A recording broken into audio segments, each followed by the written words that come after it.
സള്ളേ ഭവാനി തള്ള ഇപ്പൊ കണ്ട കുത്തി കുത്തി ഓരോന്ന് ചോദിക്കും. കാണാത്ത പോലെ പോവാ. കണ്ടു. പഠിക്കാൻ പോയിട്ട് തിരിച്ച് വീട്ടിലോട്ട് പോണേ. തുടങ്ങി. ഓ നീ അതൊന്ന് ക്ഷീണിച്ചോളൂ മക്കളെ.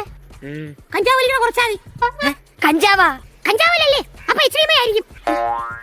നീ ഇങ്ങനെ വെറുതെ പഠിച്ചോണ്ട് നടന്നോ? എന്റെ കൊച്ചച്ഛൻ മോൻ RCB-യിലാണ്. RCB-യാ? വിരാട് കോഹ്ലിയുടെ കോച്ചാ? ബാങ്കിലത്തെ RBI. പിന്നെ ഒരു കല്യാണമൊക്കെ ഇല്ല, കഴിക്കണില്ല. അപ്പൊ നീ മറ്റേത് തന്നെ.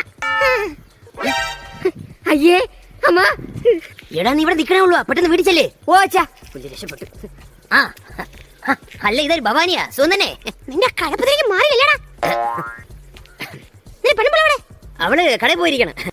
പെണ്ണുമ്പിള്ളയെ പറഞ്ഞു വിട്ടിട്ട് ഇങ്ങനെ ജോലി കൂലിയില്ലാതെ കടയിൽ നടന്നോ? എന്നാ ശരി, പിന്നെ കാണാം. പിന്നെ കാണാൻ ഞാൻ പമ്പറത്തിയാടാ. എന്നെ ഇവിടെ കൊണ്ടുപോടാ.